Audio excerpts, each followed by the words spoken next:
Ora, cá estamos então de regresso nesta Igreja na Atualidade. E Padre José Luís Borga, olhamos nesta segunda parte, começamos já pelo documento final dos bispos portugueses, eles que estiveram reunidos aqui em Fátima esta semana, portanto em Assembleia Plenária, foi a Assembleia número 196.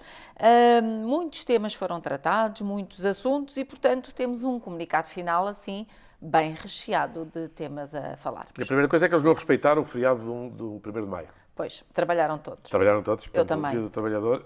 também. Podia ser que os nossos bispos são danados para trabalhar, Pronto. o que é bom. Do discurso, do comunicado final, eu só vou sublinhar porque parece-me que quando eles nos deem um comunicado é capaz de pensar. Exato. Não vai acontecer que eles ninguém até os leu. escrevem e tudo. Ao menos a gente dá-se ao trabalho de ler e de sublinhar aqui algumas coisas importantes. Além daquelas histórias das nomeações e das explicações dos novos bispos que lá estão, sentaram-se pela primeira vez lá. Primeira coisa, a solidariedade com a dor de muitas pessoas e comunidades que estão a passar momentos de dificuldade, referem-se concretamente à tragédia da Madeira, Moçambique e também do Sri Lanka. Esta referência, às últimas notícias das tragédias, portanto, os nossos bispos não são insensíveis e integram e bem a sua atenção e a sua solidariedade com esta, que no fundo é espiritual, mas também material, como veremos mais à frente. Aprovou uma carta pastoral sobre um olhar sobre Portugal e a Europa, na doutrina social da Igreja, e esta é para ajudar os cristãos, pelo menos os que querem ser ajudados, eu quero, para ponderarem a votação sobre a Europa, sobre a quem votar, porque votar, quais os critérios para escolher e para ler os programas. Aqui está uma carta que ainda saiu a tempo, porque as eleições vão ser a 26. A 26 de maio. Portanto, ela já está publicada, espero que agora fique difundida, para que, pelo menos, eles, portanto, venham à ajuda do nosso episcopado, para que os cristãos, como cidadania, não é para pensarem pela cabeça dos bispos, é para verem, eles lembram os critérios da doutrina social da Igreja, para que a gente saiba ter critérios quando vai pôr o voto.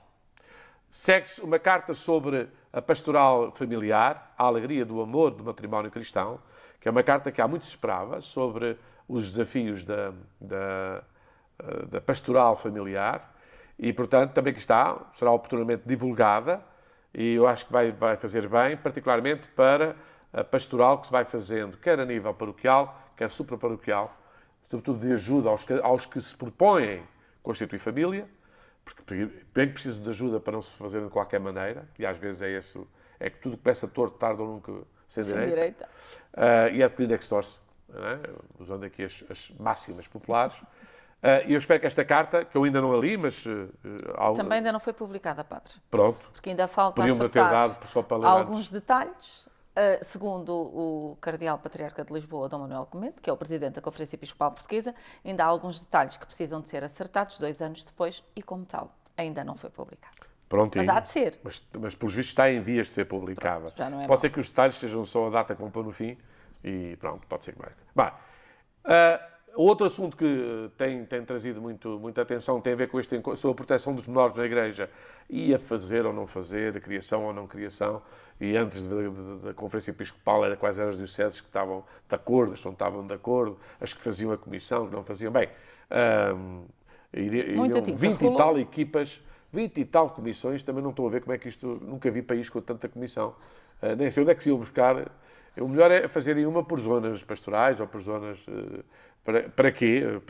Para que, pelo menos, as vítimas possam saber como se dirigir, onde são escutadas, o que se espera que se lhes seja respondido, como agir diante das suspeitas. Enfim, essa Comissão de Proteção de Menores diz que todas as dioceses, afinal, querem acompanhar as pessoas abusadas e a atenção pastoral ao fenómeno crescente dos abusos no mundo digital e turismo sexual. Ei, agora largámos isto. Mas é verdade, atenção, não deixa de ser bem interessante, mas aqui é uma maneira dos bispos perceberem, não estamos nada sozinhos, isto é um assunto muito para lá das fronteiras da Igreja, não é um bem nisso, quem dera que fosse só dentro da Igreja.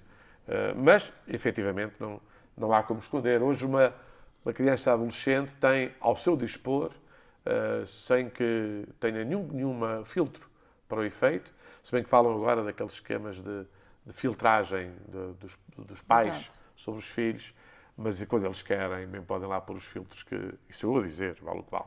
Mas, portanto, sim, isto é um problema muito complicado. Os bispos comprometeram-se então a criar instâncias de prevenção, primeiro, acompanhamento em ordem à proteção dos menores. Segue-se ainda a informação acerca da preparação da Jornada Mundial da Juventude, que já está a começar. Às 22 é já depois da manhã, portanto, cuidado com a desatenção. Isto vai exigir muito trabalho e, portanto, também aqui o lugar, sobretudo, dado aos jovens e ao protagonismo dos jovens, como algo muito importante. O número 8 fala sobre os contributos para os serviços pastorais e atos administrativos das dioceses em Portugal. Não faço ideia de exatamente onde é que é o efeito, mas os atos administrativos, e tem a ver com os atos paroquiais, os casamentos, processos e tudo mais, basta ver que hoje como é que se chama? A digitalização, portanto, a desmaterialização, é assim que se diz, de muitos dos processos, porque hoje já havia correio, documentos... Mas agora hoje já em começa dia a ser tudo muito eletrónico, não é? hoje é tudo online, e portanto também isto, a nível de custos, tem outro tipo de abordagens. Eu espero que isto também seja uma coisa pensada, os bispos estão a pensar, e bem, já existe um ou dois sistemas, já não, nem todos os dioceses têm o mesmo serviço, mas é evidente que isto mudou muito a forma, pelo menos nós párocos, fazemos a administração paroquial. Hoje até a apresentação de contas, a gestão desde os recibos e essas coisas todas, tudo isso hoje é digital e é evidente que, sobretudo, quem conhece um bocadinho as administrações, que era documentos para tudo e mais alguma coisa, as cúrias passavam-se a vida a vender processos para tudo, desde a apresentação de contas até. Hoje em dia isso é tudo digital.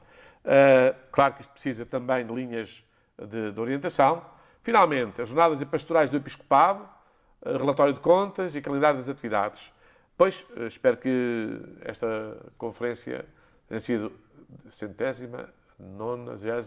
196ª. Sexta, ok. 196. Dentro de 4 temos a 200. Exatamente. A número 200. O que significa que têm trabalhado muito os nossos bispos portugueses.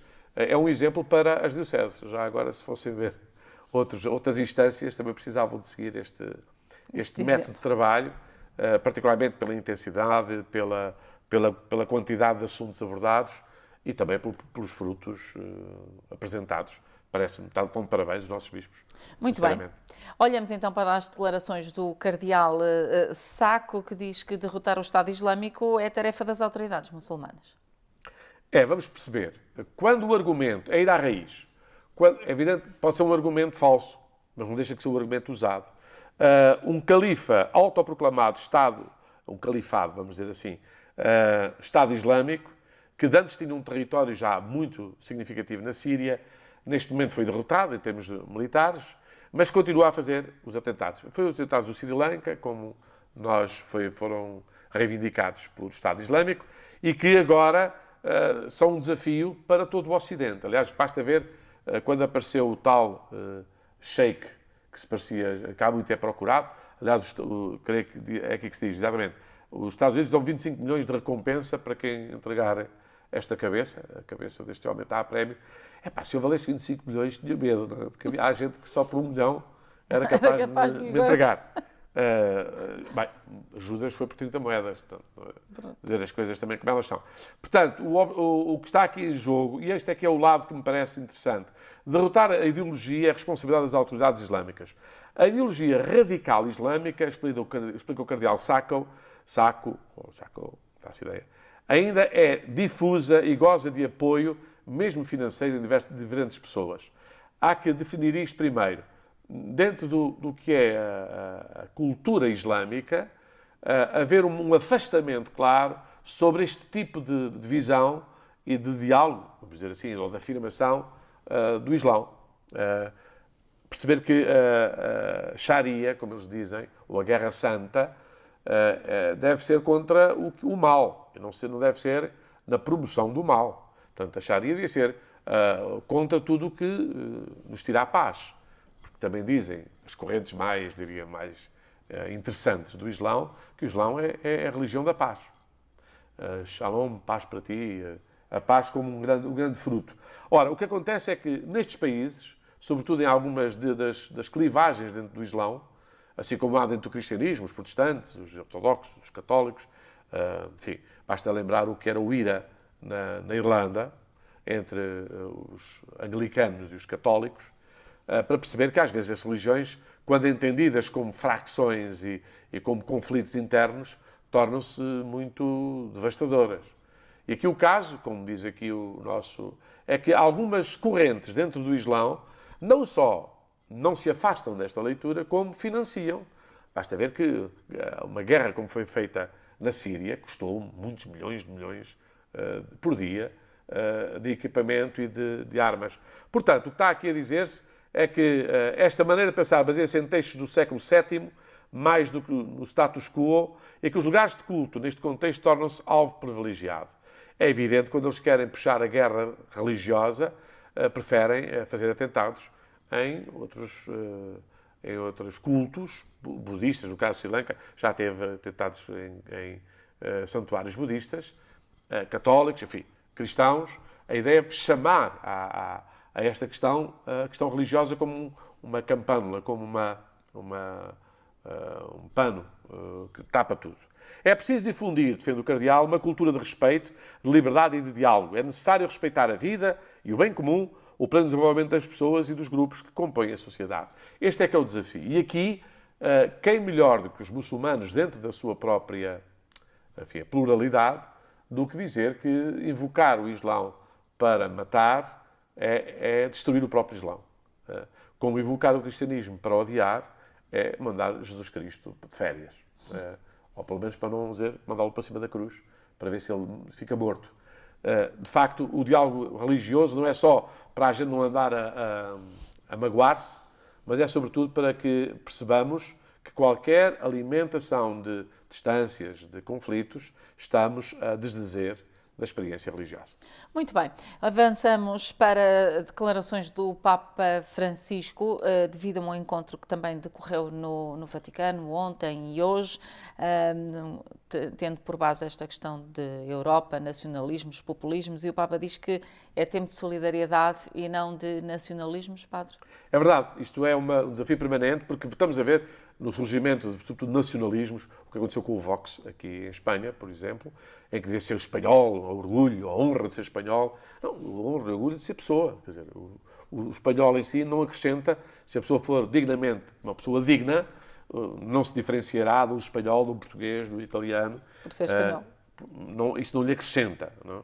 Dá-lhe algumas características, não necessariamente, não é aí que está a razão da sua dignidade e muito menos da sua grandeza como pessoa. Um bom espanhol é uma boa pessoa em qualquer país e o ser espanhol é apenas uma característica da cultura em que ele surgiu. Nada mais. E nessa cultura ela tem que ser respeitada não como uma honra, mas apenas como características, como identidades. O que não tem nada, nesse aspecto, a desdizer da qualidade como pessoa. A pessoa que veste kilt, como é que se chama? Aquela saia... Kilt. Sim, kilt. Como vestem os irlandeses, não é? Não faz dele menos homens. Escoceses. Não fazem deles menos homens por usarem saias. Eu até uso na Alva também. Por isso é que eles alguns colegas usam sempre com a batina. Ou seja, características não são necessariamente perturbadoras daquilo que dignifica. E aquilo que dignifica deve incluir e respeitar essas diferenças. O que acontece é que os neonacionalismos tornam-se soberbos, tornam-se afirmativos e às vezes humilhantes de quem não pensa assim. Atenção, isto vai de parte a parte, porque estas coisas também são suscitadas por quem desdiga e humilha quem gosta, por exemplo, estou a lembrar-me agora do discurso de Vox, de touradas ou de caça, diziam eles, ou das procissões, que eram os exemplos que ele dava no último discurso. Isto às vezes atrai muita gente que está saudosa, que pensa que estas coisas são as decisivas. Repito, não tem nada de mal gostar destas expressões culturais, sendo que ser ou não ser grande pessoa é exatamente ter um coração universal, ser capaz de diálogo, de compreensão. E é isso que o Papa está a dizer. Diz que o amor à pátria não é ódio às outras pátrias. O facto de eu ter um amor, como diz o Antigo Testamento, a Jerusalém, ela será o lugar da comunhão de todos os povos. Será ali que se sentarão à mesa todos os povos. Mesmo Deus escolhe um povo, o povo de Israel, para que possa testemunhar como Deus é Pai de todos e não apenas daquele povo. Quando aquilo torna um povo tão cheio de si próprio que acha que toda a gente é inimiga, é evidente que estamos a fazer aqui da religião algo que não é sensato. Se agora não somente sobre a terra, mas também no espaço, forem colocadas armas nucleares ofensivas e defensivas, a chamada da nova fronteira tecnológica terá aumentado e não diminuído o perigo do holocausto nuclear. Quer dizer, que está o Papa a dizer que estas guerras de nacionalismos têm trazido, por exemplo, o que passa com o Irão, não é o problema que se eles não fazem uma arma nuclear. Quem tem esse problema? Quem tem armas nucleares? O caso de Israel, que está logo ali ao lado. Mas Israel tem armas nucleares e ninguém passa pela cabeça de ninguém que eles vão usá-las. Mas toda a gente acha que se o Irão tiver armas nucleares, que eles vão usar. E, portanto, daqui a pouco estamos, inclusive, a pô-las, as armas tais defensivas e ofensivas, como diz aqui o Papa, não na terra, mas colocadas em fronteiras mais longe. O facto de estarem longe não quer dizer que não nos afetem tão como se estivessem ao lado. Até porque hoje em dia as ogivas, foi o que aconteceu com a Coreia do Norte, não é? Conseguiu uma ogiva que é capaz de colocar uma bomba na Europa, tal como nos Estados Unidos. Portanto, cuidado, hoje em dia as tecnologias militares são muito para a frente. Agora, quando a gente pensa a nível de mentalidades, como nação, povo, e nós contra os outros, em vez de estarmos a fazer pontes, estamos a quebrar pontes e a fazer conflitos por todo o lado, que não auguram nada de bom. Muito bem. Entretanto, o Papa Francisco, este fim de semana, vai viajar até à Bulgária. Lugar de onde, enfim, saiu muito medo. É um país, de facto, muito marcado, com guerras civis, com muita violência, e agora está a tentar reconstruir-se. O Papa vai visitar e tem lá irmãos muito interessantes, que são os irmãos ortodoxos, que vão acolhê-lo. Na Bulgária, a Caritas, particularmente os serviços da Igreja, tem feito um trabalho notável de apoio, e o Papa vai estar muito com eles também, na linha do que ele tem dito. O diálogo e a presença da Igreja é para servir os pobres, para ir aos últimos. E quando ele vem exatamente sublinhar estas basta ver que ele fez um donativo para o México. Exatamente. Sim, $500 mil. É verdade. Faz estes gestos que são para dizer que isto não é só teoria.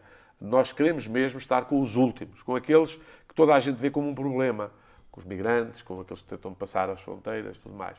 E a Caritas tem sido, e nesse sentido o Papa tem-lhe dado muita expressão, desde o ano da Misericórdia, tem sido grupos dos mais eficazes para mostrar que a fé move estas montanhas.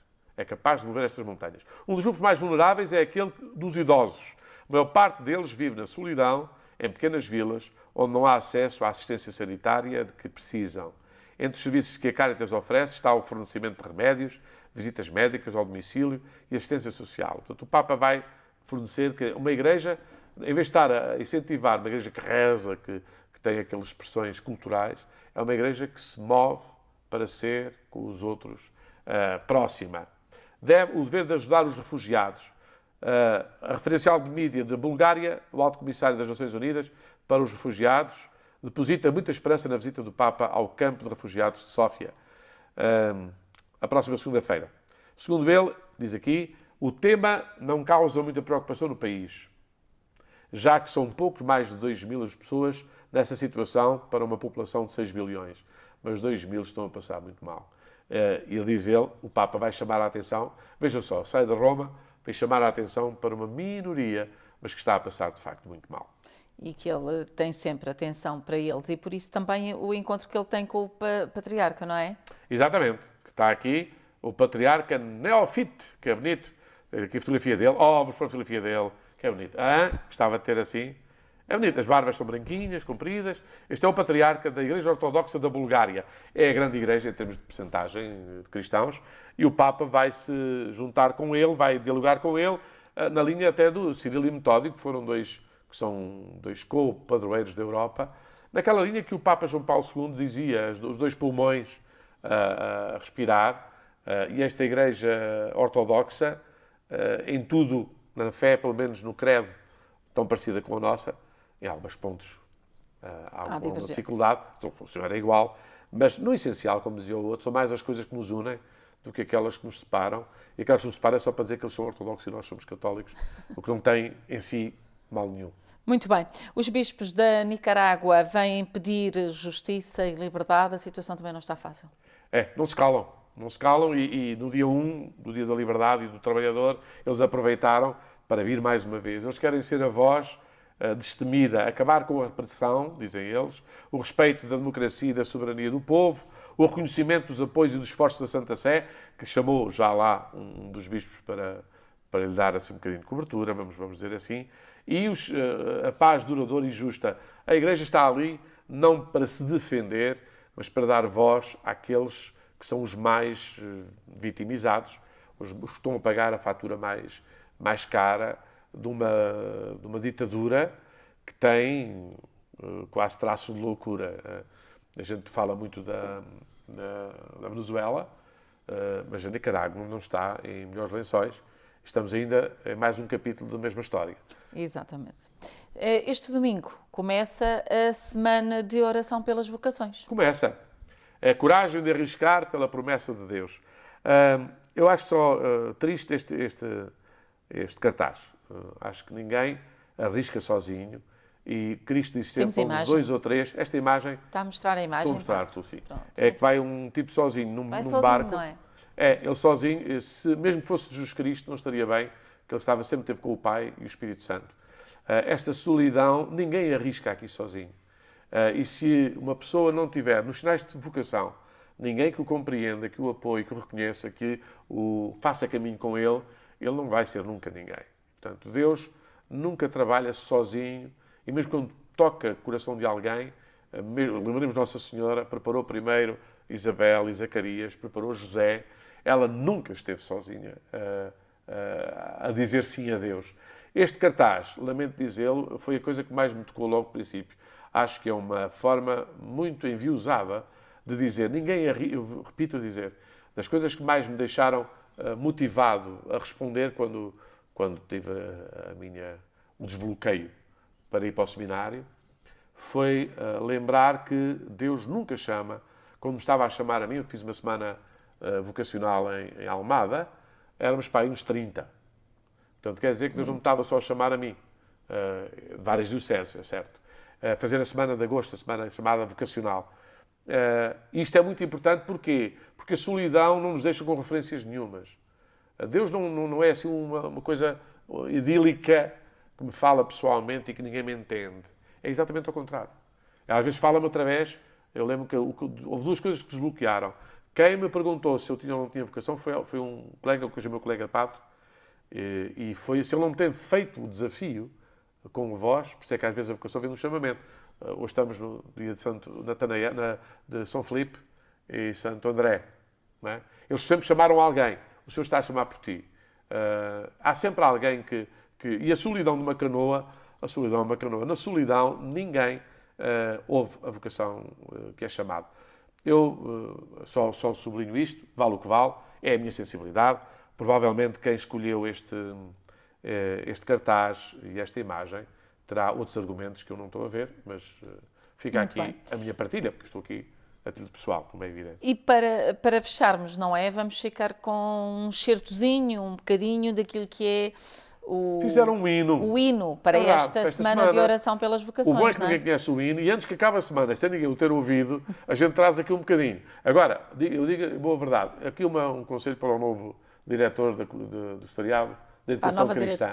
Sim. Quando fizerem hinos, peçam a quem sabe, está bem? Não seja o primeiro e aquele que não vou dinheiro nenhum para fazer. Porque isto é um exemplo claro de um hinozinho feito à maneira, mas que ninguém lhe pega, a não ser... Mas pelo menos produziram, vale o que vale. Mas já agora peçam, não me peçam a mim, que eu não sei, mas há gente que sabe bem fazer estes hinos, que entram no ouvido, que servem até para depois continuar. Vem a semana, entra na semana e fica a fazer o seu caminho. Hoje ainda cantamos hinos da JMJ de Panamá, tantos desde França, de Espanha, de Madrid, de Itália. Lembro sempre o que fez o Generoso. Mas pelo menos peçam a quem sabe. Mas pronto. Fica assim. Antes que ninguém o ouça, vamos pô-lo aqui vamos pôr no ar. Um certozinho no ar. E obrigado Marcamos por ter ponto ouvido. de encontro na próxima semana. Tentando não receberes alguém a dizer que acaba com o programa. Ok, muito bem. Então também consigo, marcamos ponto de encontro para a próxima sexta-feira. Um excelente fim de semana. Fique bem.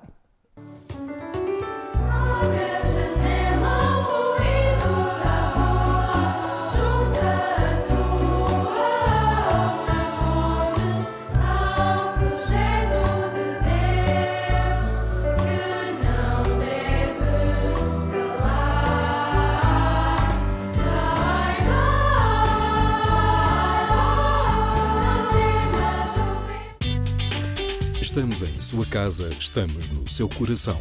Somos Ângelos TV, a televisão católica portuguesa.